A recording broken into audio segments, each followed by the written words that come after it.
The following program may contain mature subject matter. Viewer discretion is advised.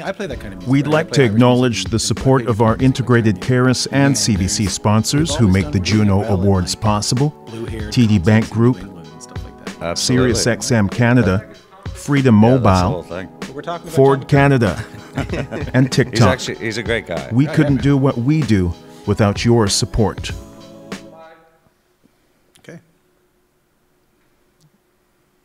Hi, and welcome to CBC Music in studio at the Junos. My name is Tom Power. I'm the host of Q on CBC Radio 1. I'm excited to be here for a very special interview with the Tragically Hip. Before we get to that, though, we're coming to you from downtown Toronto, which is the Dish with One Spoon territory. Dish with One Spoon is a friendship treaty between the Anishinaabeg, Mississaugas, and Haudenosaunee people. It binds them to share the territory and protect the land. Treaties across the country invite all Canadians and newcomers into meaningful relationships with the First Peoples in the spirit of peace, friendship, and respect. Now, wherever you are in the world, you can tune into the 2021 Juno Awards on Sunday, June 6th. You can watch live on CBC Television and CBC Gem, listen on CBC Radio 1 and CBC Music, stream globally at cbcmusic.ca/Junos, or, just give me a call and I'll fill you in. The guys sitting in front of me barely need an introduction at all, but they're here, so I might as well give them one. They are, simply put, one of the finest bands our country has ever produced. They began as five buddies from Kingston, Ontario. They cut their teeth in bars and clubs, and before you know it, became fixtures on radio, on Much Music, headlined arenas around the country, but more importantly, soundtracked the most important moments of our lives. Their triumphant Man Machine Poem Tour in 2016 was capped off by a nationwide broadcast that was viewed by well over 11 million people across Canada. And this weekend, they'll be honored with the Humanitarian Award at the Junos for their continued dedication to charities and humanitarian causes. They surprised everyone a couple of weeks ago with the brand new album, Saskadelphia, and right now, I'm pleased to welcome Johnny Fay, Paul Langlois, Gord Sinclair, and Rob Baker, the Tragically Hip. Hey, How Tom. are you? Good, Tom. How are you? Tom, thank you. Nice to see you, guys. So I got to say, I've been thinking about how we were going to do this, and I figured the best way to do it is we'll talk a little bit about the last time we saw you. We'll talk a little bit about now that we're seeing you and hearing you again, and we can talk a little bit about the next time we're going to see you. But I got to start off with the last time I saw you guys all on stage together was, of course, at your concert in Kingston. I think I told Gord the story, but I was backstage at a festival in Milwaukee, and we asked, we're the only Canadian band, and we asked for like a backstage dressing room with internet so we could watch the concert, but it was in a laptop and it wasn't loud enough. So we took the laptop and we shoved it in a big frame drum, like a boron, so we could get the amplification coming out. And that's how, and then people were walking by saying, why are you watching it? As we explained it to them, we saw more and more people gathering around as they learned what it meant to us as Canadians to have that concert. I'm sure you've been hearing stories like that non-stop since that concert. But I'll start, Johnny, with you. What do you remember from that night? Well, for me, it was. I was talking to somebody the other day about it, and it was a little like being in a spaceship. We were all in that room together. Everyone was observing what was going on. It was a pretty heavy moment, but you still got to play the gig. You still got to go over the songs in your brain. But there were moments that were just, they were totally crazy, and then moments that were just. We're playing our last few notes as a band and soak it in. So I really love that, a lot of people come up and I think for the rest of my life I'll have those stories, or we'll all have those stories about, where people were in the country on that night. And so that's really cool. I love that. Paul, how about you? What do you remember from that night? Because it's an interesting point Johnny makes. At some point, you actually just also have to play a gig, in addition to dealing with all of these emotions, in addition to dealing with all this attention. Yeah, well, I mean, a big upside was that we had played 14 shows already, and it was the last one. And that tour, because of Gord's health, we did show, day off, the whole way through. And so we were, well-oiled and feeling confident together. But that particular day, it's in Kingston, which is small. I didn't live too far away. I went early, because why wouldn't you? Just to kind of hang out. And I just found myself kind of full of dread, this is heavy, and, I don't know, and I wasn't really looking forward to it. And I remember in sound check, Gord arrived about then, and Gord Downie, and we were talking, and he's like, you know what, I'm not nervous, really looking forward to it. I'm like, really? And he's like, yeah, no, this is going to be really cool. And that kind of changed my perspective. It kind of took the weights out of my midsection, and I started looking forward to it. And then the actual night, you know, we didn't really even notice, credit to the CBC, didn't really notice all the extra, and there was a lot of extra cameras and stuff going on, but we didn't really notice it because we were really focused on the show, and it was a long set, a little longer than normal, and so we just had to get inside it. And then so once we started playing, it just felt like a good show. We had a full arena. They were, you know, they were into it, and and the only other thing about it that really stands out is we kept hearing there's a lot of people in Market Square, which was just a couple blocks away. Oh yeah, a lot of people. We're like, really, a lot of people? A lot of people. And then leaving after the show, we did the show and everything, and like a little quick after show, but about an hour later, I asked the guy driving the van, the runner, you know, can you swing by Market Square? I want to see. And there wasn't a soul there. And it was like, you sure there was people here? Anyway, I just feel lucky to have been a part of it, and it seemed to be, well, it was a night that meant a lot to a lot of people, and there wasn't any trouble, which was also another upside. So it's just a kind of a feeling of luckiness and just happiness for Gord that he was able to achieve that. I remember that last image, you know, of you guys on stage with your arms around each other and Gord in the middle, and that sort of burned into my brain as the image of that night. Rob, what was it like after that when you went backstage? It was pretty surreal. The whole thing was very surreal for me. I'm good at compartmentalizing my emotions, and I tried as much as possible to treat it like just another day at the office. Yeah. Because we had a job to do. And then when it was over, I sat down and I had a really nice conversation with Gord. We chatted for about 20 minutes. And it was very kind of quiet and tender. And then the work day's over. Clean out your desk, go home. There's no gold watch. Away you go. You're done. Yeah. Now I'm retired. And you go home and you think, I can deal with all this. It got pretty weird for me. I was messed up after the fact. I thought I was good going into it. And when it was all done, I thought I was good. But it got hard. How do you mean? Well, if you press all your grief or anger or whatever, if you bottle it all up, it's going to come out sometime, and it gets messy. Right. Gord, last word to you here on this. What were you feeling? I mean, after the concert, the day after the concert, sort of immediately after the concert? Yeah, I echo what the guy said. It was really surreal. I was glad in retrospect that it was in Kingston, because my whole day was occupied.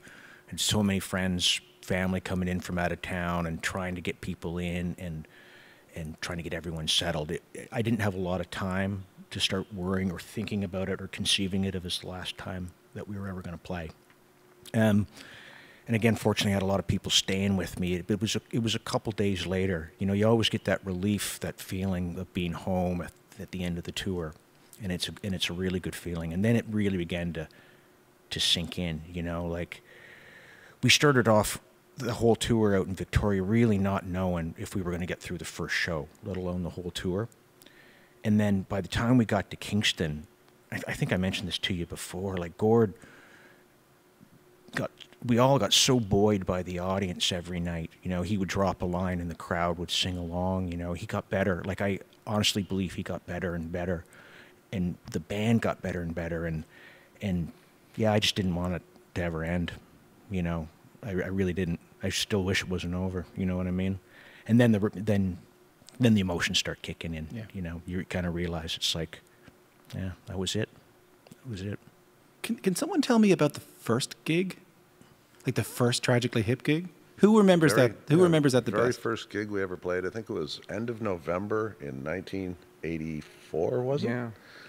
And it was at the Kingston Artists Association. And it was a Christmas party or end of term party for my Queen's fine arts class. And so we just did it at local gallery, artist space. What do you remember from that? Which is crazy, because you could really, if you open the back door of this place, you could throw a tennis ball and you could hit the K-Rock Center. From it. It's that close. Yeah, it's actually, yeah. You were coming back to where you began. In so many Exactly, ways. yeah. Tell me about that gig. It's called the Modern Fuel Gallery now. Anyways, we played 3 sets, I think 12 songs in each set. I think there were probably 2 originals in each set and 10 cover songs. I don't know, we played I Love You, Suzanne by Lou Reed and Off the Hook by the Rolling Stones. And I don't know, it was all over the map. Poison Ivy. You know, it's a crazy collection of songs. Did anything from those first shows? Robbie books the gig. Yeah, but he also, tabled the name. It was like, we need a name for this because they're going to print these flyers. So, I think one of the other names was the Rusty Bedspring Orchestra. No, the Bedspring Symphony Orchestra. And the Tragically Hip. We stand by our decision. Yeah. That was a good last-minute change there. Because I think that one thing that became really clear to all of us while we watched the last show was just that, just what buddies you guys all are, and all were. You know what I mean? That, like, a band is a band, and a band can be challenging and a band can drive you apart, but I saw the closeness of you when you were on stage together. Paul, can you talk about that a little bit? Like, I guess it's a bit vague, but like the importance of being friends in the Tragically Hip and how that can sustain you as a band. Well, I think, I think it's the most important thing, actually. And it's how I got in the band. I actually didn't even go to that show. I went to a lot of shows. And would dance with women. And Yeah, we actually got Paul in the band because after the second set, he would always leave with the prettiest girl. That's not true, but we like to think that way. No, it's, they had a sax player, Davis Manning. Was a great guy, and, he was wanting to move on, and everyone else was in school, and then they went a little bit, this is like a year and a half in, they went a little bit with just 4 people. And I was, best friends with Gord. And I had I lived with Gord and Gord Sinclair, so we were already friends. Robbie and I were playing guitar here and there, so I was friends with him. And I kind of knew Johnny pretty well, and I saved him from a dinosaur once when I was driving cab. That's right. Johnny was running from something. We won't go into that. We'll say he was running from something. He was running from something, and I saw him running on the street. And I was driving my cab by, and I'm like, oh, that's Johnny Fay. And so I pulled over. Yeah, I said, get in. And he's like, I don't have any money. I'm like, I don't care. And so I think that helped secure his vote when it came to, should we get Paul in the band or not? And he's like, oh, yeah, that guy saved me. Anyway, so, but I think we operated that way, too. The whole time, our friendship was in front of everything. It was important. Gord could not let things go. I mean, if there was a weirdness or some kind of minor issue, or major, but minor issue, he just had to clear the air. He had to. And he taught us, really, probably more than we taught him, about communication and that kind of stuff. And so we just always, and we were kind to each other. It's like you have a song idea and the band tries it and, maybe it's not the best. Well, it's not brought up again. No one's like, that's a brutal song. So I think we just looked after each other. But I think it's our biggest achievement that we're still really good friends, and obviously, and we're with Gord, and I think it's the most important thing. Yeah, I'll say we didn't have to bring them in through separate entrances or anything like that. They all came in together. It was very amicable. So let's talk about the next time we're going to see you on Sunday night at the Junos. The Tragically Hip are set to perform without Gord Downie for the first time. Feist will be taking the vocals. Gord, tell me how this came about to do this performance with Feist. The possibility of playing the Junos was tabled a little while back. And frankly, none of us were super interested. You know, we hadn't played together and weren't really interested in playing without Gord.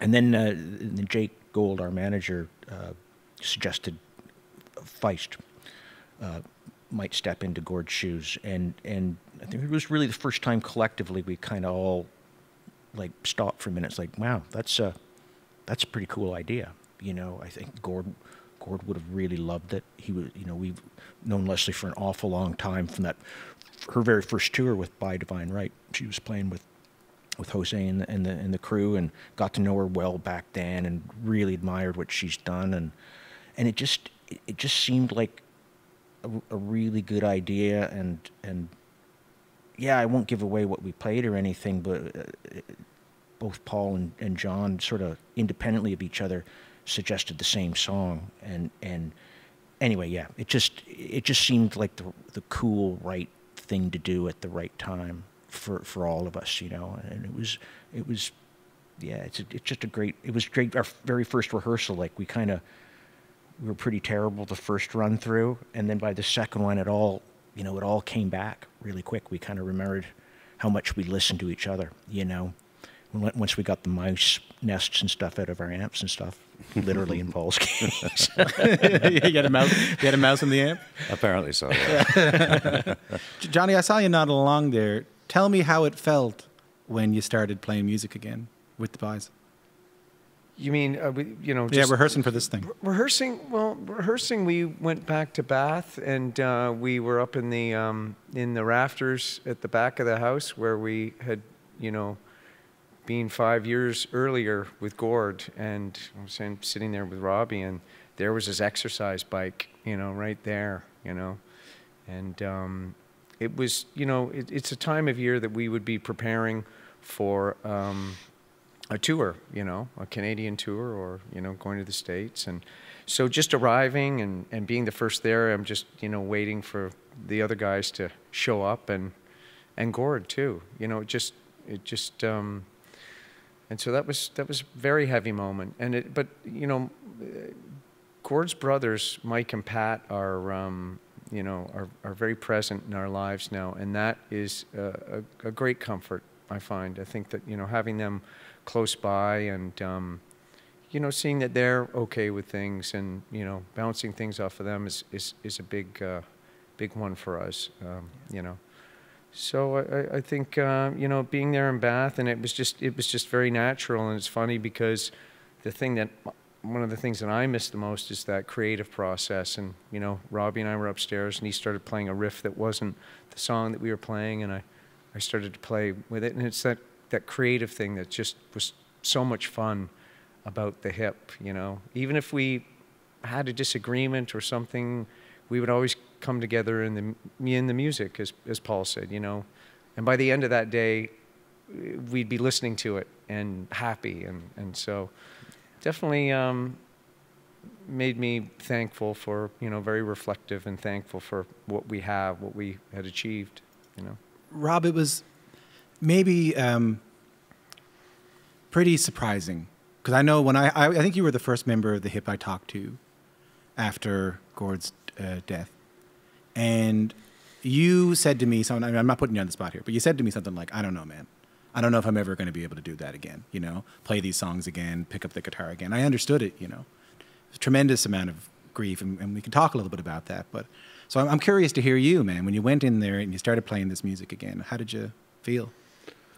There was a lot that was lost. You know, we lost our best friend. You lose your job. But I kind of felt like we lost the brotherhood as well. And the best part of being in a band is you do everything together. You enjoy the good moments, the bad moments. You know, it's a great review, bad review. You go through it together. And we all went through grieving Gord separately. We all went our separate ways. And it was hard. And I just thought, I'm retired, I'm leaving it all behind. And I couldn't. I found the only way, you know, if I didn't play my mind would fixate on stuff, and I just I have these things rolling around in my head and making me really miserable. So I just started going down in my studio and working and working and working, and just as a way of keeping all those thoughts at bay, keeping the voices quiet. So to actually get together and play with other people and your best friends, it's pretty incredible. And as Johnny said, that we never really rehearsed as a band. It's nothing we ever did.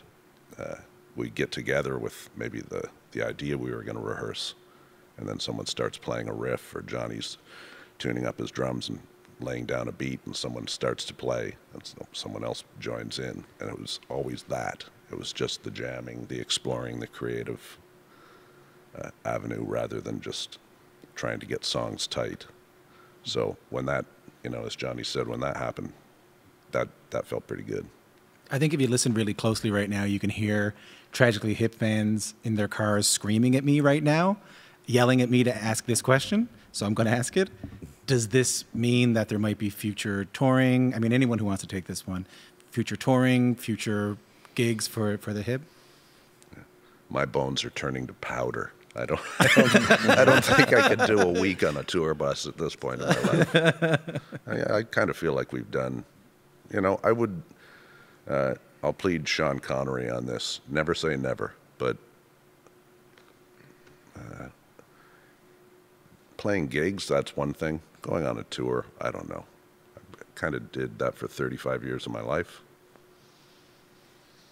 It's a pretty daunting thing. I mean, the 2 hours of that day, as Gord Downie would say, are the gold, and then it's the other 22 that are you got to put yourself out there. You're missing a lot of stuff at home.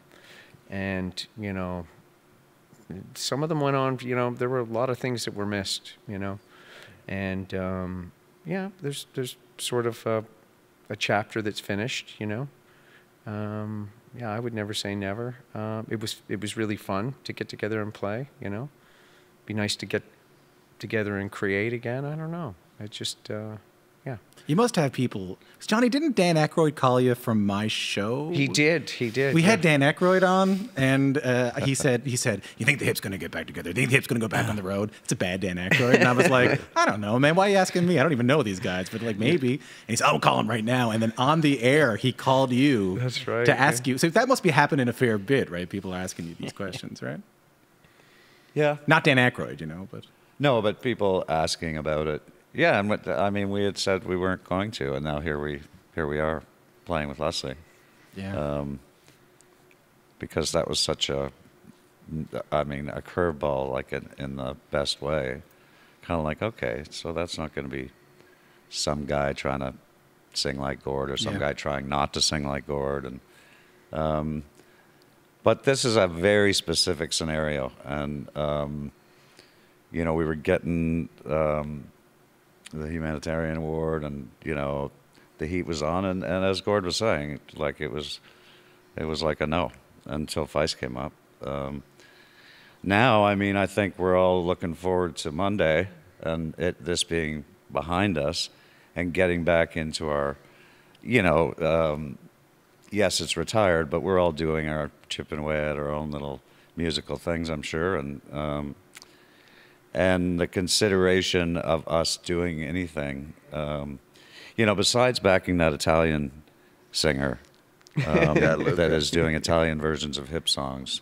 There's an Italian guy doing Italian versions of hip songs. There is. He's doing great versions, yeah. It's really interesting. You'd never think, but it's amazing. Luca Tatti, I think is his name. Yeah, I'm not sure. He, I guess he was quite a popular, or relatively popular singer-songwriter in Italy, and during the lockdown, he discovered the Hip and did a deep dive and went through the whole catalog, and then started posting these videos of him singing.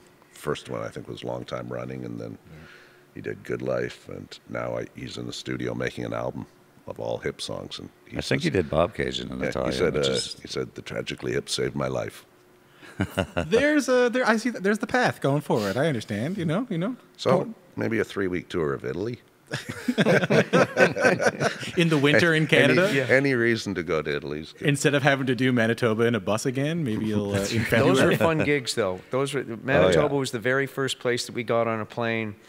Jake got us tickets, and we went out to do Donnie Lalonde's place, Corner Boys, because we were given a gig out there, and we got in a plane and we went out there with our gear in the back, and that's when it was like, that's one of the moments I was like, well, this is cool. Yeah. We're musicians and we're traveling.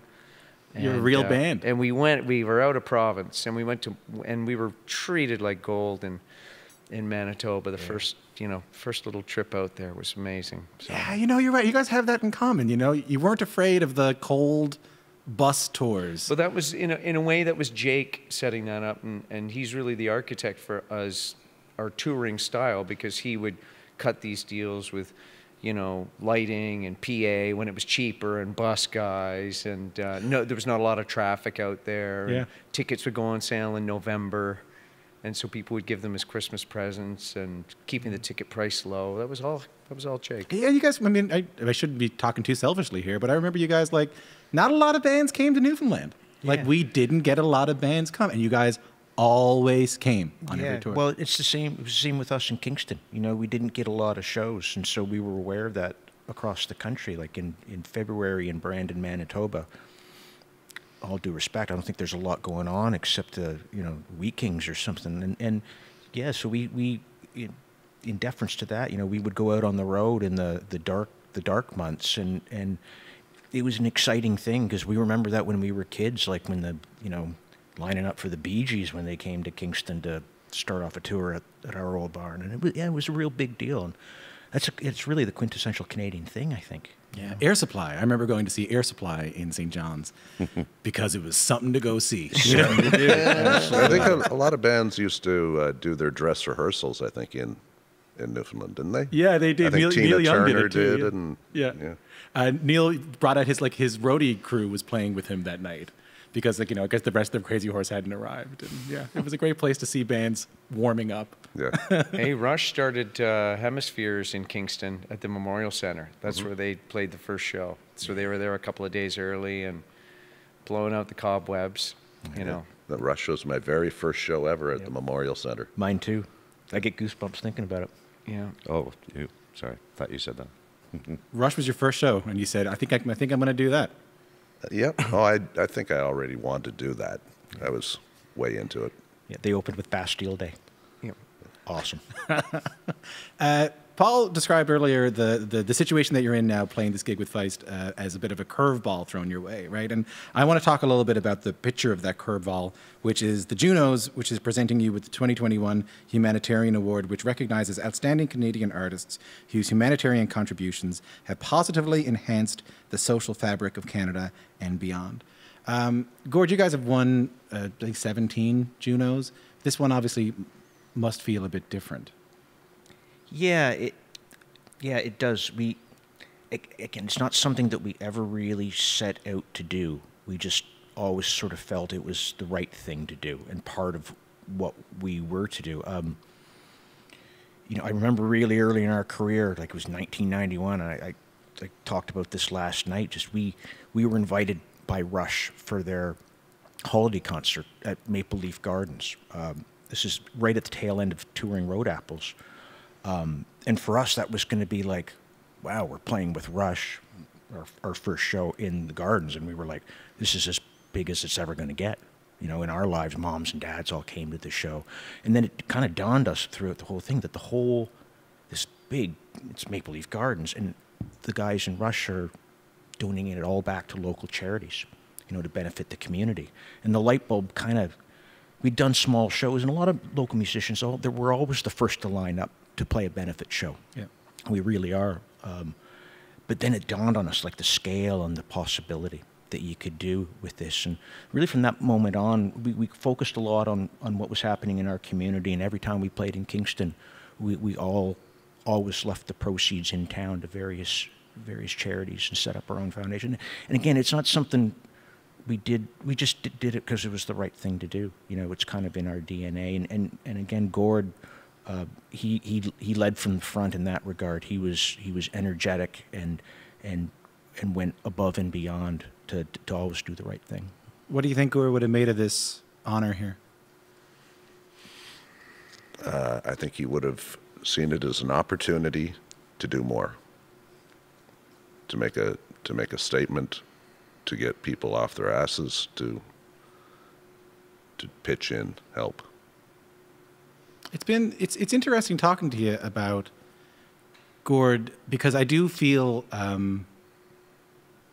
like a sort of a hole in the conversation, you know, where he would be, and I'm sure you all feel that too. And it's not lost on me, and I think I said this to you, Gord, when you came on, that what is a loss of a icon to us, an entertainer to us, someone who soundtracked and you know, and made us think deeply about different things in our lives to us, is, as Paul said earlier, a loss of a buddy to you. And when you lose a friend, when you lose a brother, you don't normally have to lose them so publicly, and you don't normally have to grieve them so publicly. Johnny, how was that? Well, you know, the final tour, I really believe, and I've talked to Pat about this, that, you know, that Gord wanted to do that to make sure that things were good with his family, but he also wanted to make sure that we were all right, you know, and as Gord said, you know, as his endorphins got going, and, you know, I remember in Calgary and Edmonton, you'd see him up later and later every night, and the people were just feeding him. It just, you know, it was amazing to see. He knew that he was going to be healed by getting in front of people, but yeah. It's yeah, I don't know, the loss. Yeah, it's extremely heavy. Yeah. How are you doing now these days, Paul? I'm doing good. This is a nice this Juno thing, getting back to these guys, you know, getting back with Jake like about a year ago. We had all, I think, been in kind of a fog-ish. I mean, we communicated a bit, but everyone did their own thing, and there was no sort of drive or enthusiasm for anything. And with it, the last year since Jake brought a little renewal to us, and so we're more, you know, Zoom calls and figuring things out, because we have a few things going on. You know, we got a studio and you know, wine and a cider and that kind of thing. There's things going on, but to actually get together and play music, you know, that feels good. As far as Gord goes, you know, I mean, it's, for he and his kids, it's unfair, and I'll never not be sad about that, you know, that he could have done so much more. But he did so much. So that's the upside. And he accepted, he was very accepting. I mean, he fought hard, but he was also more grateful than anything. He'd always whisper in your ear, like, God, I'm so glad you stuck with me. It's like, well, wasn't that hard? You know, and so, you know, that's really the only grief I've had in my life, and it's been big. It's big. Time, like they say, you know, all those sayings around death are there because they're true. You know, it's like time does help.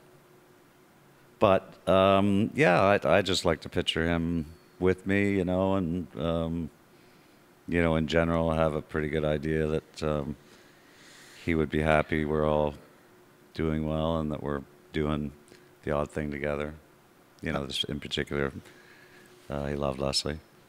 I love what you said there, that you're picturing him alongside you, because I think instead of thinking about Gord is gone, I'd love to spend a moment thinking about when he was with us. And Gord, I'll go to you on this. When you picture Gord Downie in your mind right now, your old buddy, your bandmate, what's the image you see in your head?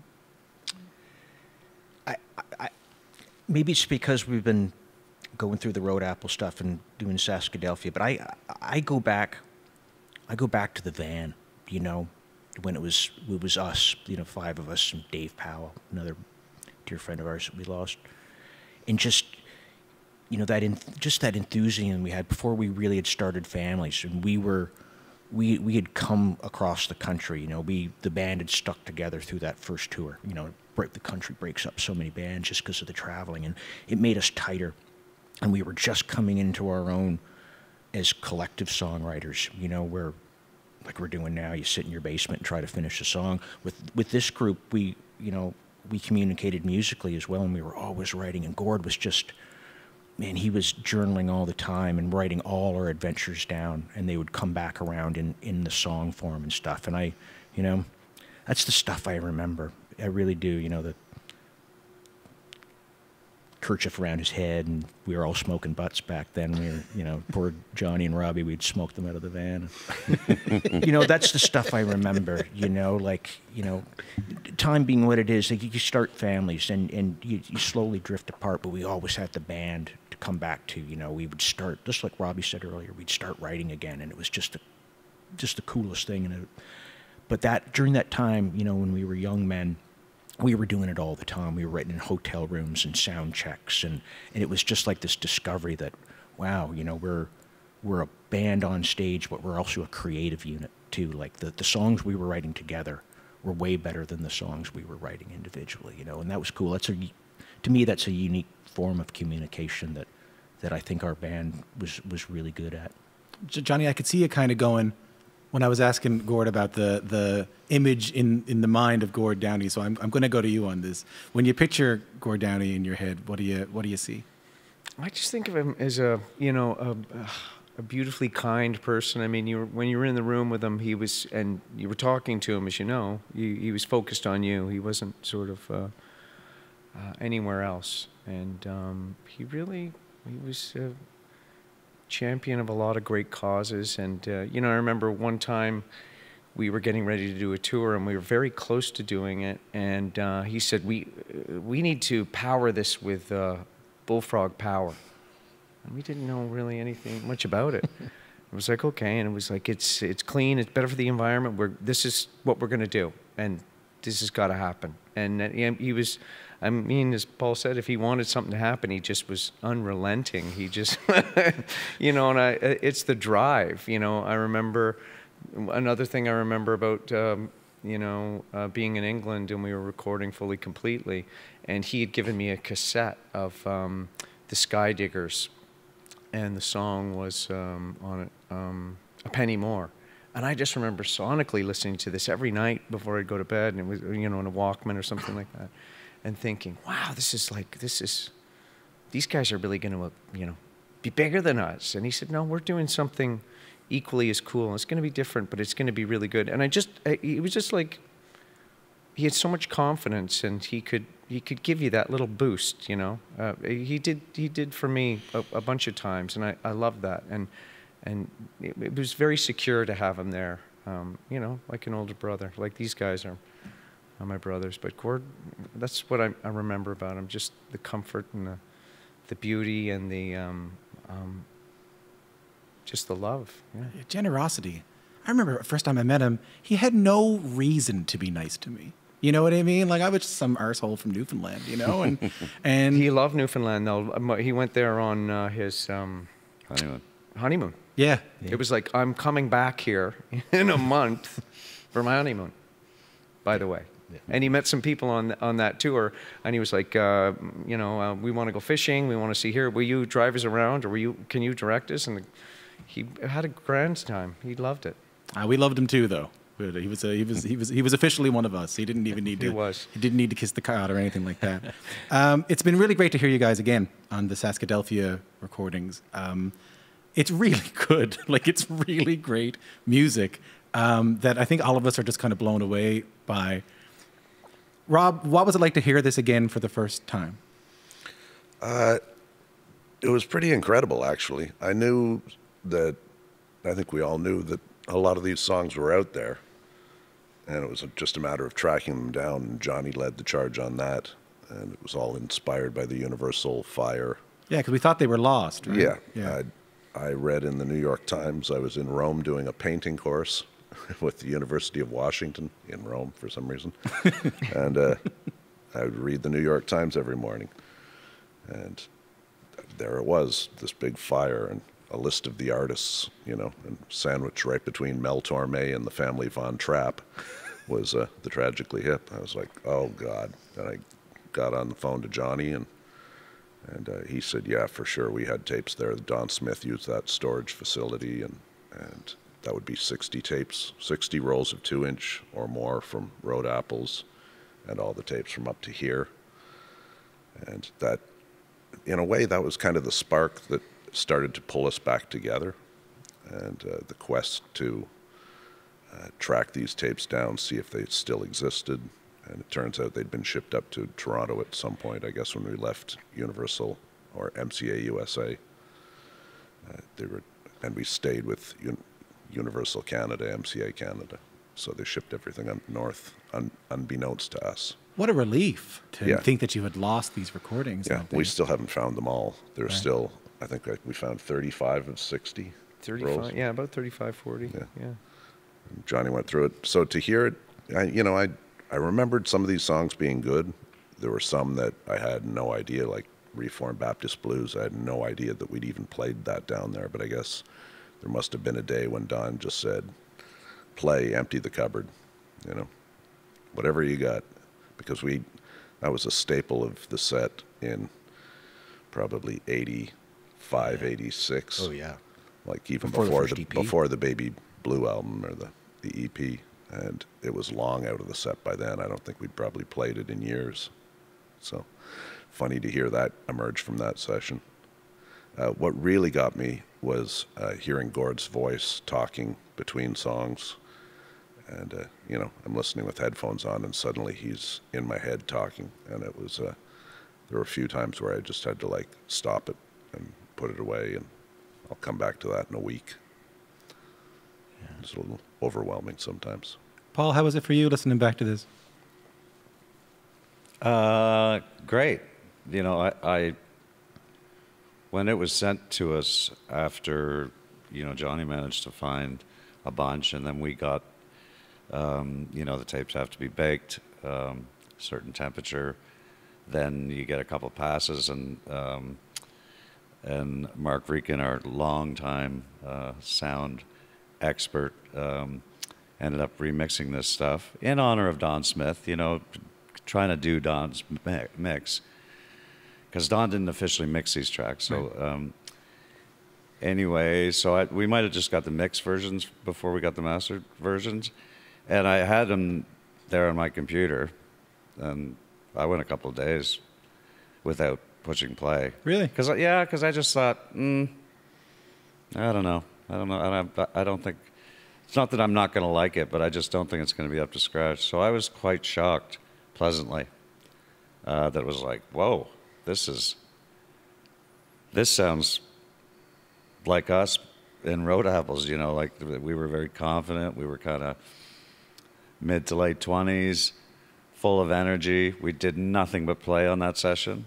We just played all the time. And then at the very end of late night, we'd listen to everything we did that day. I mean, that's what bands do, that's the most fun part, is listening at the end of the day. But we recorded a lot, and Don wanted us to play a lot. And so these songs were much, it's kind of like necessary. How did that not make the record? There's probably a story for each one, but what we were doing was focusing on the record and what's going to be best. The 11 songs was a magic number and to us, and or 11-ish. And so we just had those songs, and we had these other songs that had been here, but then all of a sudden it was kind of a matter of sequence and vibe and what works with what and what covers the same bass, like Ouch, kind of a little bit Twist My Arm. But it wasn't like we were like, is it Ouch or Twist My Arm? It's just, it was a natural occurrence. And then when we left to drive home, this was Road Apples. The other songs, see ya. Right. And we didn't even, we pulled out once in a while, but they're just they were for the rearview mirror, and we kind of forgot about them because what we wanted to do was keep writing new songs, and we already were, and which led to Fully Completely. So we always wanted to just keep moving on once we'd made those decisions. So I was actually very happy about it. Like it's up to scratch. It sounds like that band at the time, and it really was in the same place with the same producer, and that's why I think it's so exciting. You know, it's because it was that long ago. It's just kind of wacky, and I love it. Yeah, it doesn't sound like Castaways. Like, it sounds like The Hip. That's what I really love about it, you know? Johnny, you're like the Indiana Jones of this thing, you know? Well, a little bit, you know, if you're not getting the answer you want, you just go somewhere else. And it was really kind of interesting how I got, I have a friend whose dad is a drummer, and his name is Mike Hugg, and he's in, oh God, what's the band is Manfred Mann. Oh, yeah. In England, and one of the sisters gave me their card because they worked in the legal department at Universal Music in London, and we had a record. It was missing, and so I phoned her up, and I felt, you know, the Brits know a few things about, you know, cataloging things. So if I phone her, maybe she can help, you know, find this. And she said, "I got your stuff. I got it. I found it." And so for me, it was just like, you just have to pick up the phone and phone somebody, and then maybe they'll help you find things. And you know, for this, it was really great and really helped bring us together because we were communicating. We were talking about titles, because Gord was a big one for changing the title of the song sometimes 5 hours before it went to printing. Oh, yeah? So it was Really? like, well, what the hell was that one? What was that one again? No, that was locked in the boot of a lorry. You know, you mean dumping the body, locked in the trunk of a car? So those kind of things, and we just kind of all triangulated it, and it was a nice fact finding. You know, there's some archaeology there, but it was comforting. I think it helped in the process of what we're going through now. And you brought in Mike Downie, right? Gord's brother. Yeah. Can you tell me that story? Mike Downie brought him in to hear the music. Oh yeah, well he's been, you know, doing a little bit of filming. He's a great documentarian, and it was heavy to be in the room. Like when I was listening to stuff, it was like, okay, this was our work, you know.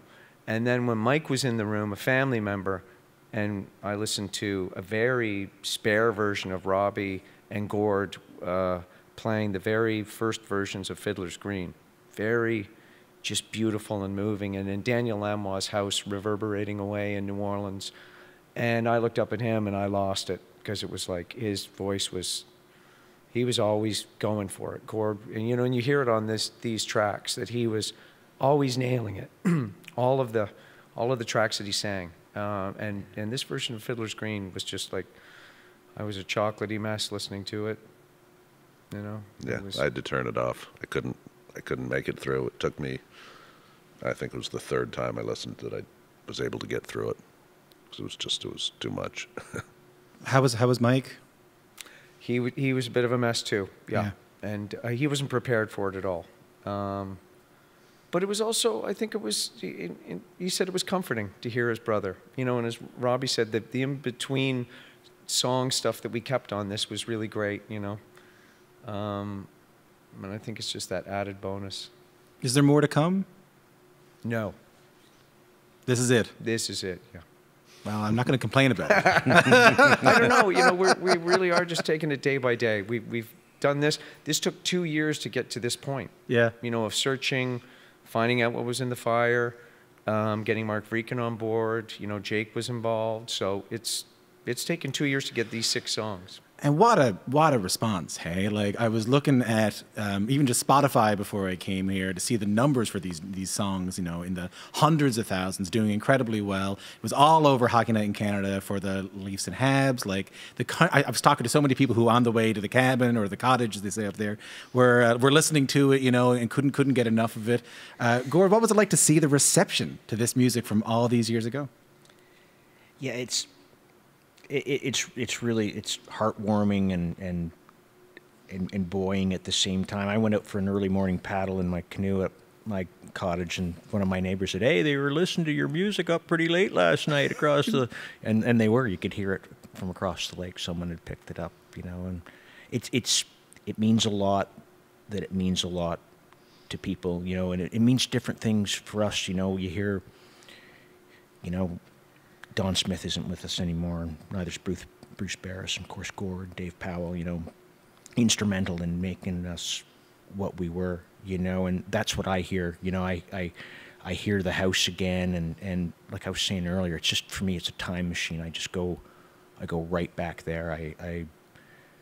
It's funny, I remember more about the experience than the actual recording. I'm with Robbie. I didn't even remember that we recorded Reformed Baptist Blues, but I could probably tell you, you know, what I ate from the Verity Mart every day that I was down there. It was just, you know, the camaraderie, and Don Smith brought that out in us. You know, like we were a bar band, and we were hitting it real hard, and I think he's the main reason that songs like Fiddler's Green and Long Time Running and Last of the Unplucked Gems we wrote while we were in the studio. You know, he had us playing all the time and exploring our different facets of what we could do, and he made us a band in a lot of ways, you know, and that's what I hear when I listen back to this stuff, you know. I was going to say, I don't think I could listen to the studio version of Fiddler's Green most days, you know, much less what you were listening to. I mean, I have a hard time listening to it any time. It's just the most beautiful song. It was after, well, writing it, Gord Sinclair came in with that guitar riff, and then when we heard those lyrics, it was such a personal story for Gord, and we recorded the song, and it was intense to record, very emotional, and then we never played that song. Like, it's on the album, that's its life. We can't play that in concert, and it took years before we pulled it out. And you did it in Kingston, didn't you do it at the last show? We did. We pulled it at one time. Kelly from Stereophonics, I think they did a version of it. It was a B-side of a single of theirs, and we were in London. He said he wanted to do it, and that may have been one of the first times that we played it live, I think, was to get Kelly up on stage. I hope, it's been great to talk to you. I hope that what you heard when you heard of people listening to your music and streaming Saskadelphia and buying it, and was the deep sense of love that people in this country have for your band. A deep, abiding sense of love and affection and gratitude. And I hope each of you feel that through their response to this music. And if I can be the vessel to transmit some of that, let me be that. So thanks a lot for the music, guys. Thank you, Tom. Thank you. We'll go out on one last question, and I'll make it a tough one, and for each of you. Okay. I want to ask you each how you want the Tragically Hip to be remembered. And Gord, I'll start with you. Giving you lots of time to figure it out. Well, I mean, I think you just said it right there. You know, any artist wants their output to not only endure, but actually mean something, hopefully uplift people, you know. Like, Fiddler's Green's a really good example. You know, Charles Gillespie and my brother Colin died from the same congenital heart defect, and you take comfort in that stuff. I take comfort in music every day. You know, I have happy songs, I have sad songs, stuff that I have to listen to at certain, you know, I'm feeling a certain way, and if we can do that, you know, for anybody, and Gord's words, you know, I think that's, you know, what more can you want as a legacy, I think. Johnny, how about you?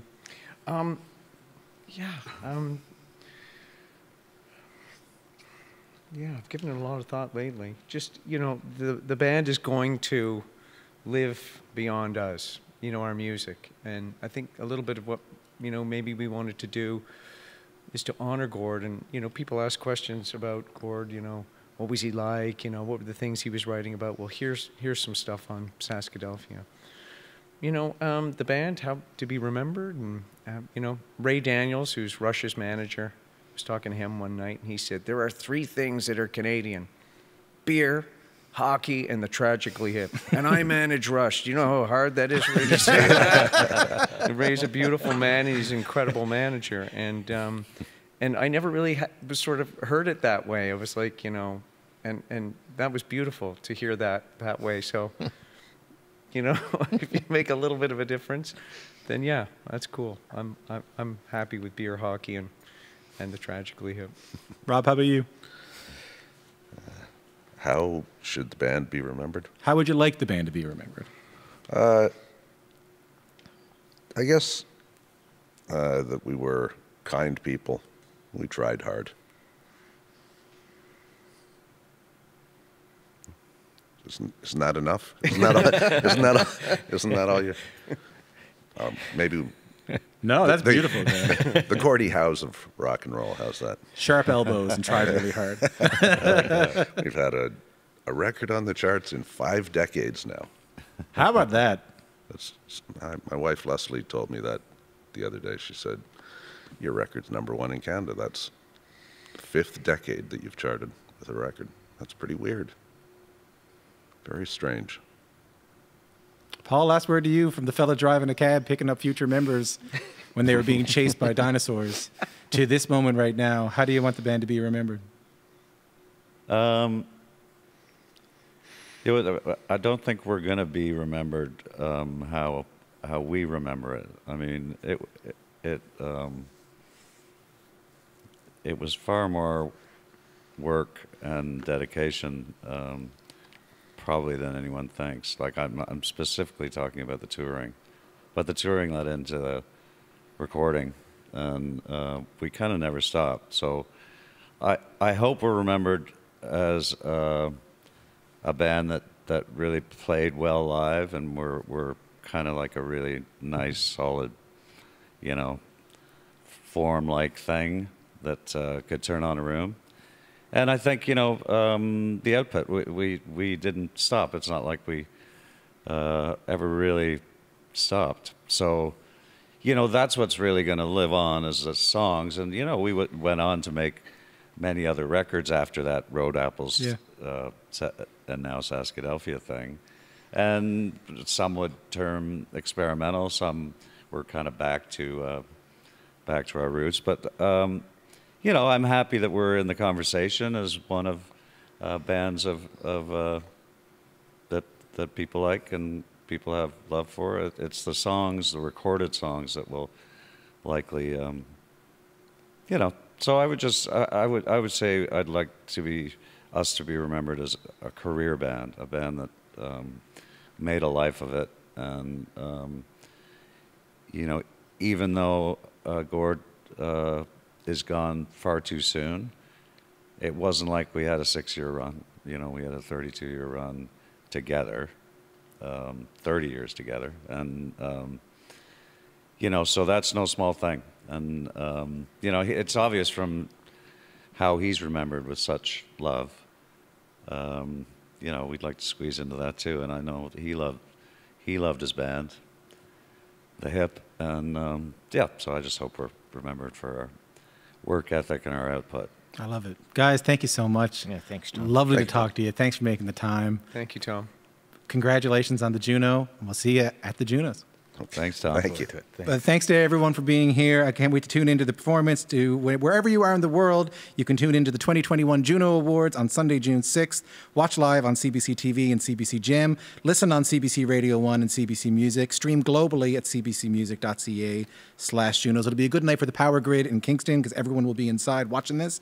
You're also invited to check out the full schedule of live streams that CBC Music has planned all week, including a session from CBC Music's The Block tomorrow night, the Reclaimed Showcase happening Thursday night, both happening at 8 p.m. Eastern. Go to cbcmusic.ca/Junos for all the details. Thanks a lot for watching. Later on. Bye. Wicked.